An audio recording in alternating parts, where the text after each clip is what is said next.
you love entertainment, current events, and Hollywood, don't miss Creator to Creators, hosted by the filmmaker Meosha, known for the Shudder hit documentary Horror Noir and the acclaimed film Anatomy of an Anti-Hero, Redemption.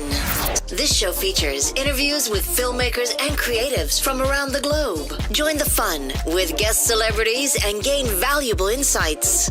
Subscribe now and follow Creator to Creators. Hey guys, welcome to another episode of Creators to Creators today. Today we have a special guest. Megashia Jackson. Welcome. So glad I got you on the show. Finally, we made it happen. Yes. So we're sisters, right? We're from the same tribe. You know what I'm saying? What was that last year we met at the amazing event? Yes. Wow. Got inducted into the African family of Babatunde. Babatunde. Amazing. That was a great time. That was a really good time. And it was my first time going to the event, and you made it just so relaxed. I was relaxed when I met you. I was like, I don't know where she comes from, but I love her. She's great. Like I was just like chill. So thank you for just making it feel like home. Oh, you're welcome. I had no idea you were from out of town or anything. I just started talking. I'm a talker like that. I just started talking but I was so busy. Yeah, you were. I was so busy. How did you enjoy the show though? Did you enjoy the drumming and I like did. what It was was your part? fun. It was great. It was great. And then I didn't know that you were up there performing. I was like, wow, that's so cool. You're doing the drums too. That's crazy. I didn't know, like, you're so talented. I was like, I saw you, and I just loved how just free you were, and I think that's like, and then you told me like you're an Aries. I was like, yeah, it makes sense. Oh, I'm a bull. I'm the cuff. I'm a Oh, Taurus. you're a Taurus. That's right. You're Well, right my on the daughter's cusp. an Aries. Her birthday's today, and so That makes I'm always like sense. it's my Earth Day too. It's my push day. Well, she came out of the C-section, so Really. it was my cut day. I guess I got cut today. I love it. I just, we talked a little bit, and I was like, man, I would love to know more about like who you are. And then I got to see some stuff that you've done. You've done a lot of amazing things, and you're hilarious. But I always love to go back to the beginning. I always say the beginning charts our trajectory in life, and our little habits we pick up along the way follow us into our adulthood. What was your childhood like? And were were you always funny? Did you always have that funny bone? I believe so. I'm a goofy geish or sit your happy-go-lucky ass down for my mom. So I would say yes. I'm a burn survivor. At the age of 4, I was abused and I got burned. So I have um, third and fourth degree burns on my body. My feet, legs, kind of like from my stomach down is where the trauma happened. Sorry. And from that, being a burn survivor, being in the hospital, I think it really helped mold me. I didn't know it then, but like now, like when I got burned, I was a baby for, and I had to rock myself to sleep. But until taking Queen of Fool's Sacred Woman class, I didn't know I was doing fire breathing. Mm, And so some things that we just do small or innocently really can save it's nature, it saves our lives. It, like you said, paths it around or helps get to your path, your yellow brick road. My mom I'm the only child. oh. I had siblings, but my mom says that they lined up, but they didn't march. Mm. Okay, AKA she got abortions. So I could have had like 7 siblings, but it's just me. So Oh. uh How was that growing up? What did it feel like? Were you spoiled? I call it the lonely only. My mom was on drugs, so I was not spoiled. I Mm. remember getting Christmas gifts, and the gifts were under the tree before Christmas, but by the time Christmas came, she had like sold them to the dope man, so I didn't have nothing type of lifestyle. So I don't think I was spoiled like most kids, but I had a weird relationship with spirituality. Yeah. So I had imaginary friends. I love to go to church, play church, Yeah. I like to I just wanted to go outside a lot, stayed outside a lot. So I'm an outsides girl. I can play any sport and win. Uh-huh. I think the comedy came from being a burn survivor, going to school and the kids wanted to tease me for having the burns. Oh. And so I would either tease you back or beat you up. Mm. So I Mm-hmm. became slash a bully kind of.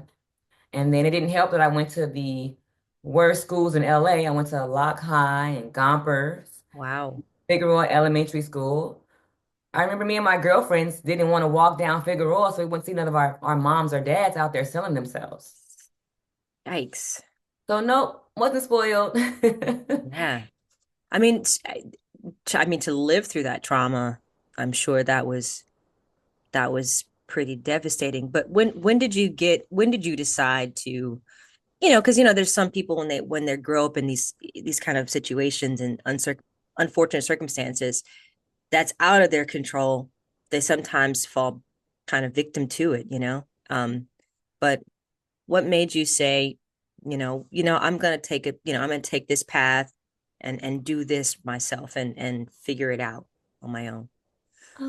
I remember being in the hospital as a child, and our bishop from the church would come and read the Bible to me all the time. Mhm. Tell me that I was going to be okay and that I was special. Oh my God, I'm crying.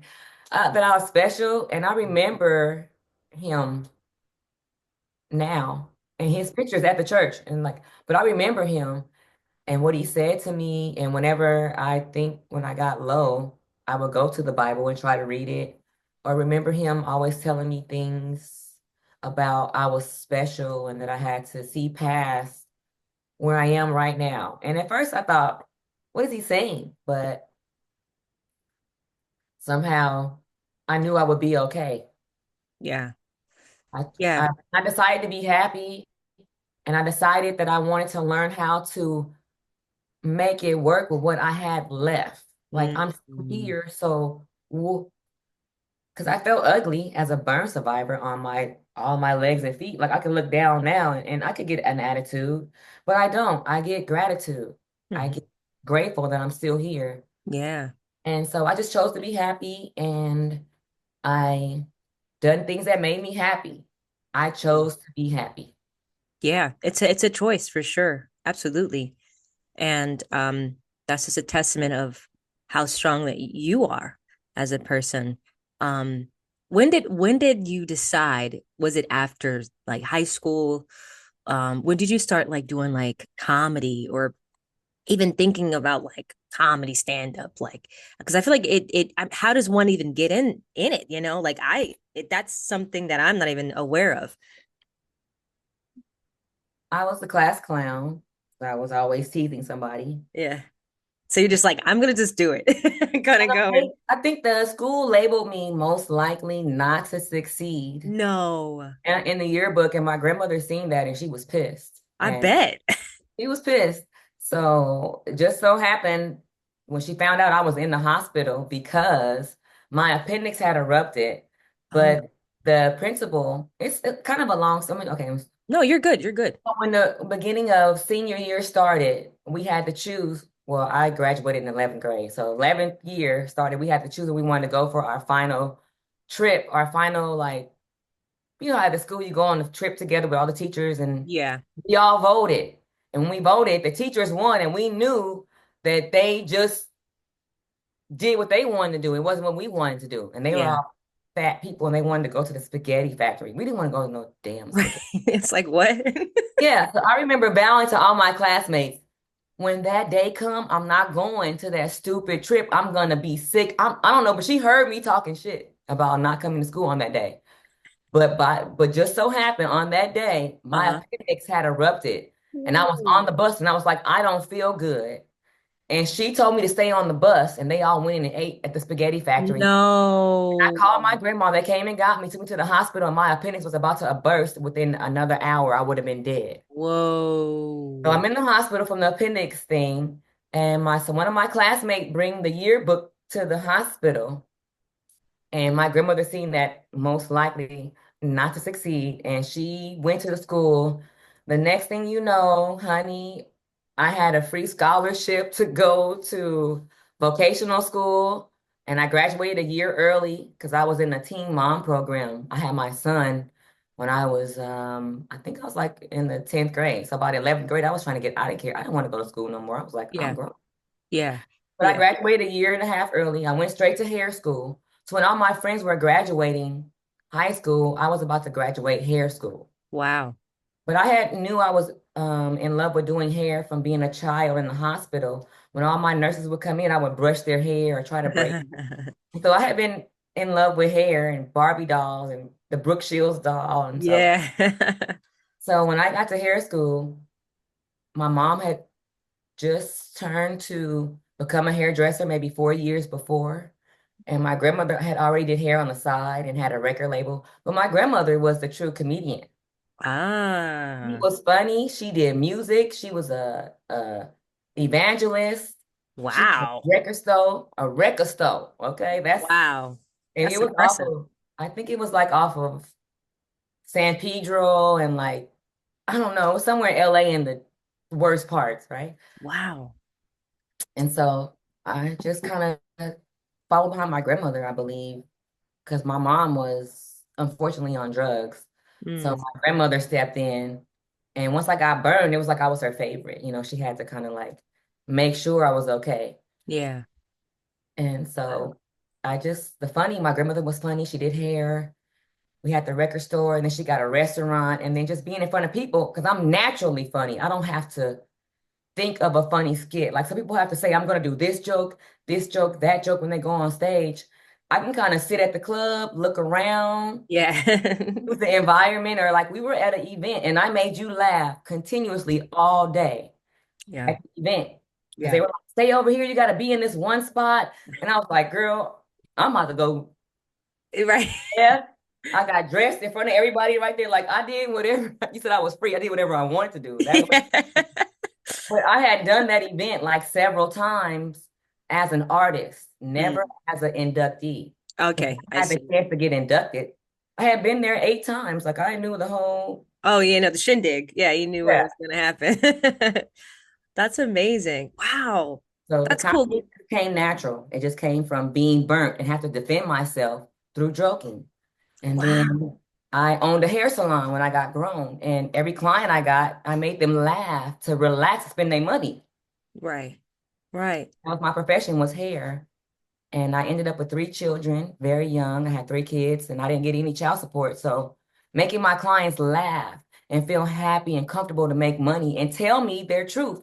And I can also read people. And so Yeah. that's Yeah. kind of That's a gift. it's a gift, but it could be a curse. You were like, oh no. And I've said stuff like, damn. Like for instance, I worked at a salon called Mario Tricosi, and Uh-huh. we had like 50 stylists in one salon. And one of my buddies, I was pregnant and I had left on maternity leave and came back. And one guy was still in the hospital for his pancreas. And I said, damn, what he got, AIDS? And he Yikes. did. He had full-blown AIDS. And that car accident that made his pancreas mess up kept him in there for about 3 months. And I felt so bad when I said that because I don't think anyone at the salon knew it, but I said it out of just being happy go lucky, saying whatever comes on my mind. Yeah. And then I was like, you know what? I know better. I forgot that I can't do that, you know. Yeah. Wow. And I've learned from doing things like that. Like I have to watch what I say. Yeah. I totally get that. Wow. You know, it's interesting that it seems like comedy and comedians that I've noticed, whether that's what is his name? The one that committed suicide. Oh man. Nano guy? Oh gosh. He played Mrs. Doubtfire. That's the nano. I can't think of his name. Robin Williams. Oh, how? Yeah. And I just, I think about people like him and just comedians all together. Like it feels like they do what makes them really funny is that the more traumatic their childhood is, the more funnier they are. It is Really? in I've never looked at that. and it's absolutely like when you think about it, I think the pain that they go through. Makes us funny to be able to live life and see it on a brighter side than the dark, because we've been on the dark side. Yeah. It makes sense. And people always ask me, how do I release the negative energy? And I'm Yeah. like, drumming and dancing. Yeah. I do it through Yeah. spirituality, through giving my all. My African name is Nozami, which means she who gives her all. And I'm like, I Mm. do. I totally do. Wow. That's incredible. That's incredible. So you're at the salon, you're doing the thing and people are telling you, they're giving you feedback, girl, you're funny and da da da. You're like, okay, I got something. Now, when did your first gig happen? And like where did you end up going to like perform at a, I don't know, Okay, okay. show? Well, I was a platform artist where I go to hair shows and I teach other hairdressers how to use hair color. I'm a hair color master hair colorist. So I'm Nice. on stage teaching hair color / product knowledge. And I thought that was my thing. I've been having a recurring dream for a long time of me in some red boots. And so I thought doing the hair platform artistry work that's where I was on the stage at. Yeah. But then when I remember the dress, started having the dream more and more, I'm like, wait a minute, I'm standing here with no hair model behind me, and everyone's smiling and laughing. I don't want nobody laughing at me teaching hair stuff. You better not laugh at me. And so I think I was at the salon when we when no, that wasn't it. Oh, I went to my favorite restaurant. I would like go out all the time by myself because I'm working hard, right? The kids Yeah. are grown. And went to my favorite restaurant, and some people were up there telling jokes, and they were not funny. It was a $500 contest. And I was with my other Oh, friend where he was funny to me. Like we were funny to each other. His name is Martin Bass. He don't have no front teeth. He's a virgin at 33. He was 33, then oh, he was a virgin. He was bless. just funny to me. So we hung out. We met there to eat. And they had the contest. And he was like, well, I was like, you can win. He's like, you can win that. So I was like, well, if I go in, you do it. And Yeah. so we both dared each other to go up and perform. So he went first. Uh-huh. And I went second, but I won the money. Nice. There we go. So that $500. So I was like, "Shh." Huh. Interesting. Right. So I went to the salon and I told my clients, like, I won. And then out of nowhere, I had an epiphany. Nice. I had like a flash. And then I hit the floor and start crying. They're like, what's wrong? What's wrong? And I was like, this is a dream. This is where I have the red boots. This is my dream. I felt Yeah. like it was connected to the dream that I've been having over and over. Wow. So from there, I was like starting to do more stand-up comedy, going to the clubs, meeting all the other comedians in town. And they had like a female comedy convention, and I would go to LA to the convention every year for like 5 years or 6 years. And I'm Wow. like, you know what? I'm gonna move. I'm tired of this. Yeah, yeah, yeah. Exit plans. I had 3 kids, a business, and some other things going on. So Cat Williams came to my town, and I went to go see Cat, and I went backstage like, I'm a comedian, I'm funny. Blah, blah, blah. He like, so if you funny, then what makes you so special? And I thought he was gonna try to like nail me, right? Got it. But he was kind of cool, and I played the role like I'm the homie, I'm not the smash. Okay. Right, right, And right. my son wouldn't have had that. And I was like, I'm Red Dot's mom. Like, first of all, you can't, I'm Red Dot's mom. Right. Who's Red Dot? I'm like, Red Dot got you to the city without you being in trouble because Cat Williams was having a beef with people and they were going to kill him. Mm. And I own a record label and my son was the man. So, Yeah. uh, Wow. I know, I don't know. And I owned the hair salon. I had my own product line and we just got popular because I did everybody's hair and Yeah. end up doing like the weed man's hair and the hype man's hair and the promoter's hair. And I just knew everybody. And so it Yeah, helped my son have connections. definitely. So he Definitely. became our record label, us, because whatever he did, whatever I did, we were together. Mm. And so I love that. Daniel came to town and he gave me some money and was like, move to LA. Let's see how funny you are. Make it, do it. So I'm like, oh my God. So I'm like, I'm going to go ahead and get a trademark, get a patent. So I patent trademark invention, my name. So no one Nice. can use my name. Yeah. I knew that if you don't have something in entertainment, what are you doing? So Yeah. when I went to LA, I already had my own body oil. and hair products that I was selling as I was doing comedy. Most comics would get off the stage, don't have no inventory. I had shit for sale. So it's Right. on a different echelon from the beginning. And Right. so when I got to LA, I was Hustler of the Year. Nice. And female comedy was an award that I got the first time, and I kept getting more and more and more. But, I just didn't know how important it was for me to have had those years in business to know that it was a business. Yeah, yes. And I think a lot of people don't know that when they get into the entertainment business. I think they look at the red carpet pictures, they look at the products and the finished product and not the The work to get there. yeah, the bullcrap too. Yeah, You know? like my oil Yeah. came from my burns. My great grandma and my grandma made the oils for me to put on my legs so the burns wouldn't be ugly or I wouldn't itch at night. Yeah. Wow. That's where my oil came from. And then the head wraps I designed came from me being in the hospital over and over. My hair kept falling out. Mm, I made the wraps and stuff so our hair would be beautiful and stay if you had to do a hospital trip or whatever. And then on the salon, I just used it and made a nice business from it. yeah. And then my son, with the record label, we got a clothing line. And so, Nice. right. And so when I got to LA, I was wearing yellow tape, everything, or YTG, yes to the goddess. Yeah. All out clothing. And everybody, I'm selling my clothing when we do his concerts, because he did music. We were selling the merch there. And Yeah. they would see me in my shirt. So now in 2025, my home, for people that I know, Yeah. they have clothing lines now, or they selling this and that. They're like, "Are you gonna buy my shirt?" I said, "Have you ever bought my shit?" Very valid.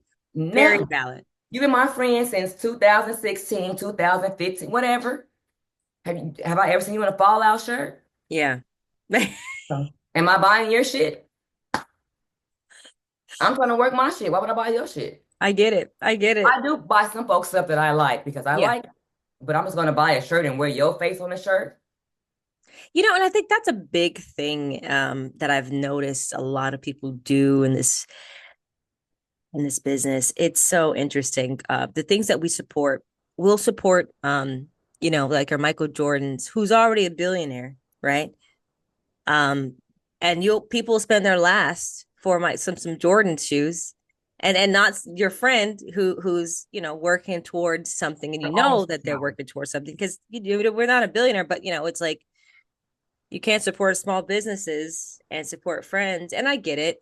People, they support what they think is valuable, but it's like, how do we change that mindset of I think it's a little bit of people feel like they have to be a part of something that's big.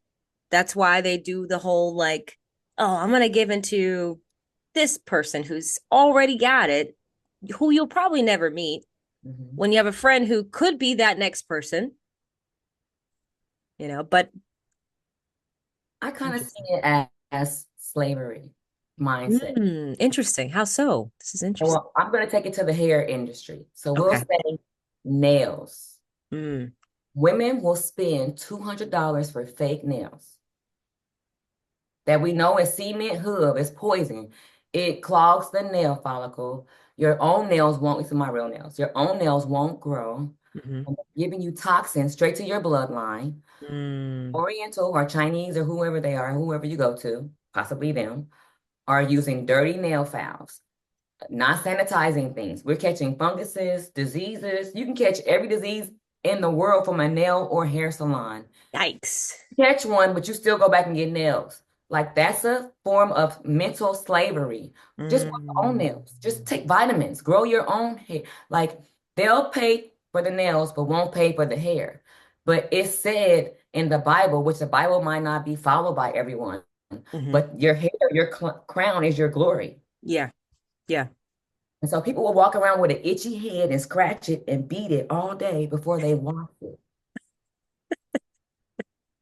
Right. Right. You were in a bag of water when you were born. So if your hair is itching, you should wash it. If your coochie itching, what you gonna do? Yeah. So my new jokes are treat your hair like you treat your private part. I would I say, love it. yeah. I love But it. that's And that's deep. that's what I teach in the hair salon. So I'm just bringing my life to the joke stage. Yeah. So it's easy for me to get jokes up there because I'm using real life. Mm, Some people hmm make up stuff. Yeah. It's funny. Or bite jokes. That's another one that I feel like is a big thing in the comedy Oh yeah. arena. It's happened People, to my boyfriend a lot because he's talented, but it yeah, makes you get on the rebound and keep making up stuff because they're gonna keep stealing it. So he told me just stay fresh. yeah, yeah, Just stay fresh. So you don't have to worry about nobody stealing because you're always creating. yeah. And I And don't that's the want thing. Do you think it's going to ever change that kind of mentality when it comes to comedy? You know, a lot of comedians, you see it, you see some people like some big ones. I think it was Amy Schumer got caught stealing Cat, some wait, jokes. not Cat, I'm sorry. Kevin Hart. Cat, I don't know about Cat, but Kevin, it's a Really interesting.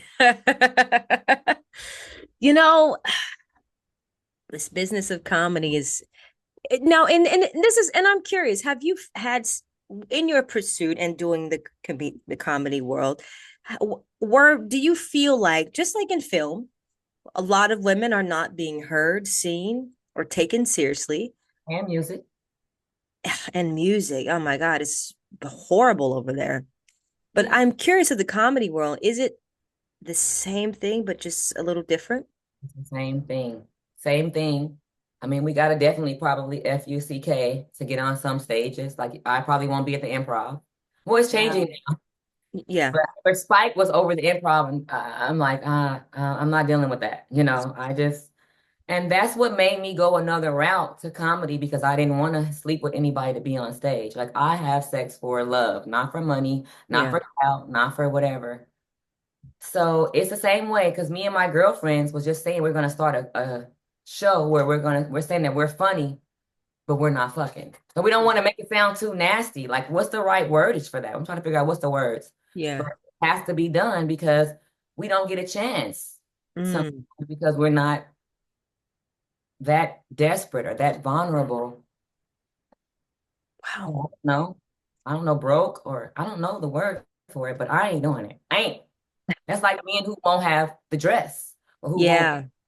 another penis. Like some people just like, You know, and I think that's a thing about this business that I think I've noticed too is that, you know, you hear about it, but when you experience it, it's like it's mind-blowing. When you think about just people, you know, and it's kind of what Dave Chappelle said on the interview with Oprah that one time. He says, you know, you can't call someone crazy. It's dismissive. If we look at it, it's like it's the environment is just unhealthy. It's a lot of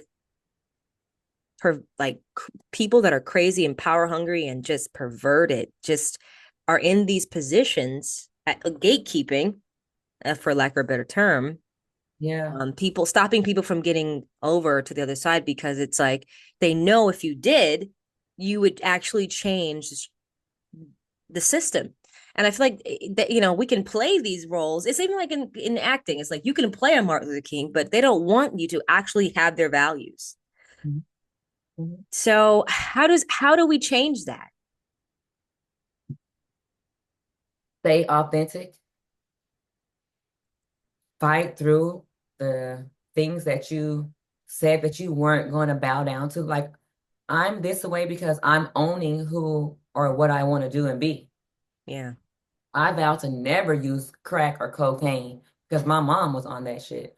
I valued not selling my body to make money. I value that. I honor learning how to have a relationship with the creator so that I can be able to trust my instincts to make it. The man that burned me at 4, I knew he didn't like me, and my mom didn't listen to me. I used to cry as a child when she would drive. You know how when you go by McDonald's and a kid, they're like, McDonald's, I want to Yeah, go, I yeah, want to yeah. go. Yeah. When we would Yeah. get anywhere near this man's house, I would start crying and say, I don't want Oh, to go back wow. here. And I'm a 4-year-old in the backseat of the car. Wow. So now my mom trusts my intuition. Now my mom sees that I'm something different. And she wishes she would have had those kids she aborted. Mm. I mean, I've heard her say it. She might not appreciate me telling the truth, but her story is my story too. So I'm tired of just shutting the fuck up. I mean, shut up. Yeah. Yeah. I'm And almost and then you have to sit with that trauma. And I'm where does almost it go? 50. I'm not about Yeah. to shut up anymore. No, Yeah. you shut up. Yeah. But we come here to live to die. I might die first. I don't know, because I've lost a son. which was my business partner. So to Yeah. be able to still find joy after death that you feel was ceaseless, or to still find joy after going to jail and you can never get a job as a felon, Mm. it's to still find joy to be a burn victim. You know how many burn victims never love themselves anymore, or never have been loved, or got left because of a burn? Burns are the number one tragedy in America. Mm. So we have to learn how to make it past our story or things that has happened to us so that we can be able to continue this journey. Yeah. And Uh, help others, because that's really what it's about. When you're getting the information, it's to pass it to someone else. Because it's like, we can only do so many red carpets and we can only have so much money. And then you get that and you have nothing to show for it. It's like you're feeling empty. You feel like, your and I feel like belly it's a might lot be of, your belly. yeah, So it's like, okay, then you get to that desperate or that depression or that low level or that bottom. And it's hard to get out from the bottom if no one's trying to help. We gotta help. We all go down, we all go up. That's life. It's a hill and so that's it's, why I try not to judge people. yeah, I mean, I kind of do because I'm like joking and laughing at things, but I don't condemn you. Like I've been raped. I don't condemn the man that raped me, but I definitely will make fun of those who do rape people because that's how I found to make a closure with it, because some people just aren't going to be right. Like common sense isn't common anymore. no, it's not. It's not Like, at all. no, like some men don't know that you better buy her a birthday present. You better. Yeah, common sense is no more for sure. But I mean, you would say in this business and just being a creative all around, because you don't just do, you do a lot of different things. Would you say that it's important to have a good mentor? Mhm.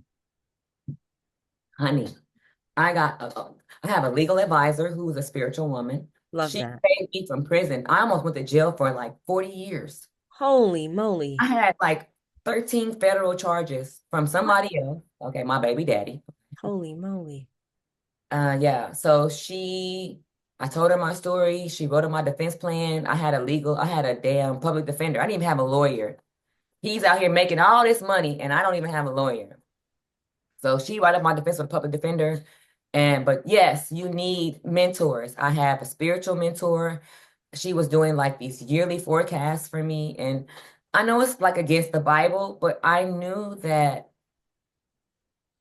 I needed something more to keep me focused. And I was in Kansas City, Missouri, and I didn't like it. Like I'm from LA and I moved to Kansas and Kansas City.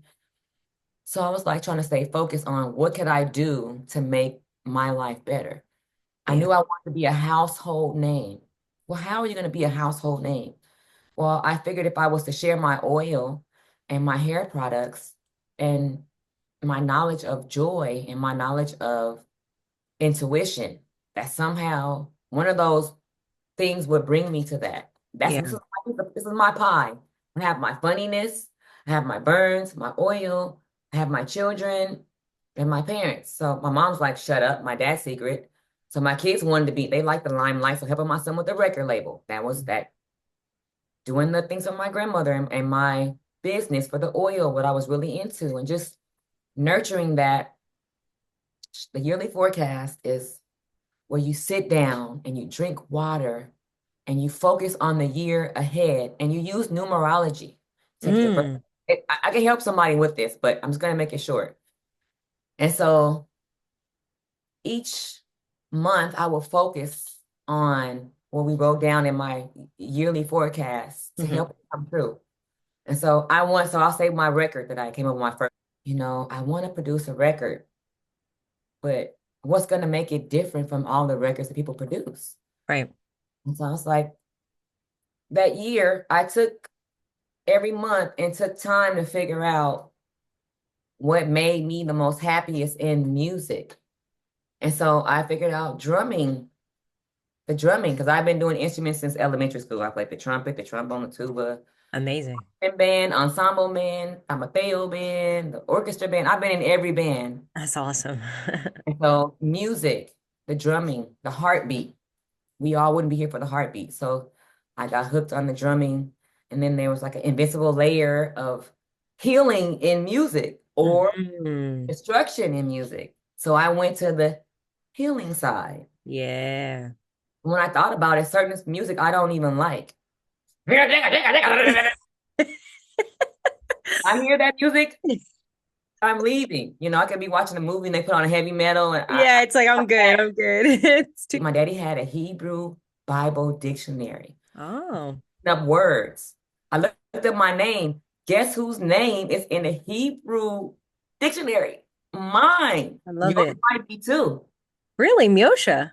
Yes, Oh, my name is Megashia. Megashia amazing. are similar. And so that's why my spiritual counselor was really good with the yearly forecast. Now I still do them. I call it I made my own. I call it a calendar. Use the Kwanzaa principles through the calendar, and I have a Kwanzaa album, Okay. which helps you vibrate the energy of the day of the energy, for the drumming. Because every drum beat has a meaning in Africa. Hmm. Every dance has certain dance moves for the song and the rhythm. And I was like learning so much about our history because our ancestors got their hands and tongues cut off from the sacred drumming and dancing and singing that I now do. I sing in 3 different languages. Amazing. Amazing. How I feel like, I love that. That's so, awesome. I have a fun question for you. okay. And there is no wrong answer, but the three levels of influence: money, power, and respect. And if you could choose only one of those things, which one would you choose and why?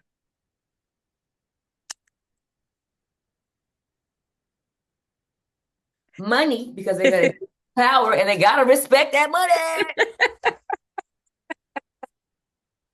Hey, I love it. Great answer. Who would you pick?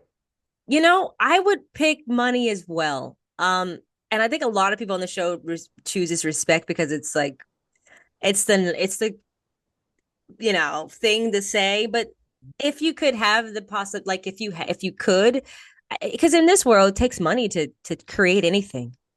And I think any of those three honestly could be bad if it just depends on the person. Like if I go into the business and I power hungry and I just get more power, then I'm already going to be a bigger douchebag. And if I'm money hungry, then I'm going to be destructive with it. And it's just like I think it's whatever you are already just highlights what more the more you get. Mhm. I think so it does just depend on who gets it at the end of the Well, I'm day. a Taurus and I'm a money. Money is security to me. I love it. I love money Respect too. is in the eye of the beholder, and so is beauty. Absolutely. Ugly to you and fine as wine to somebody else. I'm people they Absolutely. think I'm the wine. Okay. If you could go on a coffee date with any legend in the comedian world, living or dead, who would it be and why? And what would you ask them on this coffee date? Mom's Maybelline. Oh, wow. And I Interesting. would ask her, what's her formula? Because I feel like I want to say my fiance, but I don't have no ring, so my boyfriend says that he has a formula. Um, and because we talk so much and I value his opinion. And when I hear from when I talk to Franklin the Jai, he gave me that advice. And other people, I just feel like there's a there's no wrong way, but there's no right way. But you want to hear the formula of the greats. Yeah. Um, I feel like my guy is a great. So his opinion, and I watch him like he's gone viral. I have yet to go viral. I barely post. So I'm trying to work on learning how to post or be more social media Yeah, it's a job. Yeah. I can read between the lines, so it's hard for me. I can Mm. feel the hurt in someone's text. Or like Yeah. if a woman comes in my chair and she's sad, I kind of know what's wrong with her and I can help patch her up. And I think that's why a lot of men who abuse their women don't like them around me because I could feel how to help patch her up to be a stronger woman. And I send her back and like, who you been talking to? Who you been talking to? Like, oh, now you think you could do it? You couldn't do it last night. I said you was weak. And she's like, I'm strong today. Absolutely. I'm capable. I'm beautiful. And that's what I give. I give it to when I give it. Like Love when I it. wash hair, I'm praying and educating, Yeah. relaxing, making the women deep breathe, fire breathe, Mm. release negative energies, have positive energy. And I'm teaching them how to enjoy where they are. Yeah. I'm helping them to relax and thank God for where they are. Because when somebody's like, oh, like, oh my God, I gotta come back next month. Oh, like it feels so good. I call it a scanut, a scalp orgasm. Yeah, yeah. It's like a very it's ritualistic. It's like a ritual for sure. It feels But it amazing. helps to bring you to that, grounding you to now, Yeah. grounding you to have gratitude, grounding you to cater your attitude. And I help all my clients to know that they're the backbone of the family. They create the energy of the house. When they're happy, the house is happy no matter what's happening. Yeah. Go to jail, and mama can say, at this time, we're going to save our money and we're going to all exercise. And when daddy get out, we're going to be a strong family. He's going to come out muscle. We're going to be muscle and we're going to make our own video. It's whatever you said it as a mom. He's gone. We're never going to eat again. We're doomed. You're doomed. Yeah, you're You're right. doomed. You're right. So I like to be a problem solutionist in the world. That's beautiful. That's a great way to put it. Problem solutions in the world. I love that. What advice would you give to somebody that wants to get into the comedy world? Don't go straight to the club thinking you're going to make it. Be well-rounded. Like I had to learn from my mentor, my comedy mentor is Michael Williams. He helped like Robin Harris and a lot of other people develop their craft. He's like, go to Toastmasters, do other speaking platforms where you learn how to speak. Because doing comedy, if you say, you know what I mean, and 87 times in your 8 minute skit, did they really get a lot of funny or a lot of filler words? Mm, Are you going to make it to the next step? Are you someone that I could ask a question, give you 30 seconds, and you can get to the fruit? yes. So you want to learn how to speak in different ways. So Toastmasters, learning how to read out loud, because when you get there, we have to read prompters. You got to be innovative. Yeah. So wherever you want to go, there's more than one way to get there. I say, don't get stuck in Cussville or Sexville or drunkenism to where I got to get drunk before I go on stage. Yeah. I gotta get hot. I need to snort a Coke. Learn how to cut on and cut off. Be funny with kids. Be funny Yeah. with older people. Be funny with all other races. Like, oh, I'm funny around all niggas. Right. Funny around white people. Are Hmm. you funny around African people? Hmm. Black people, because a black person, an African, and a Negro is three different black people. You know what I mean? And then you Yeah. can add in a church person, or Uh, and that'll be a different black person because I go, right. you don't. I'm an atheist and you're not. So I believe that you live and let live. There's enough room and money for everybody. And I try never to kind of say what I won't do. I learned that. I've learned to not say what I won't. I'm not gonna ever. Yeah. That was a big thing for me too, because I have to watch what I say. Mm. I get it. I completely get it. Don't just go straight to the comedy club thinking you're gonna make it. Don't share it with everybody. If you have an ideal, you wait till you Put it out. trademark or get it, do something than just telling everybody, oh, I'm about to be Goofy or the Goofettes and the next Goofy. Yeah. So I does love that I love that. That's great Mhm. advice. That's really good advice. Where can people find you on social media to follow everything you got going on? I'm not that social media girl yet. I'm not her. But my name, which is only two of us in America, me and little Megashia, she in the back. But you can follow me under my name is Megashia. I guess I should just change my name on here instead of this YTG, huh? Oh, you're fine. I'll make sure to have it in the description. But it's my first name, Megashia. My last name is Jackson. My acronyms are MCJ because I love my man. I love it. Yeah, that's just Megasha. I have a African page for my drumming under Nozami, which I'm gonna probably change it to my name, Megasha. Even I have a hair page because I do healthy hair. I help women grow their hair. I show you how to take care of your own hair. I have a program called Own Your Own Look, and it teaches you how to work your own hair, teaching kids how to do their own hair. But I try to teach people how to live because I don't know. But I feel like grandmas ain't grandmaing, mamas ain't mamaing. It could be from drugs, their brains are fried. It could be from abuse, they're too traumatized, the Yep. PTSD. It could be Yeah. going away to the military, jail, beatings. It could be anything. You can get the snot whooped out of you and you won't remember nothing but he's on his way home. Yeah. Yeah. It's I true. just try to find a solution to be happy. I love that. That's a beautiful thing.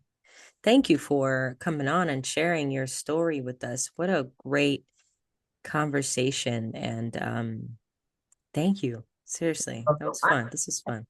It was fun. I didn't know what to expect. I thought I was going to be like telling how I write a joke, but hey, it was good to share my life. And I pray that more people, not just women, find their authenticity to live and be themselves and not let their story be their everything. It's just a part of it. You choose from the Yeah. story. Yeah. That's beautiful. Thank you again. It was just fun. Uh, and thank you all for listening. And always remember to live, love, laugh. We'll see you guys next time. Bye bye.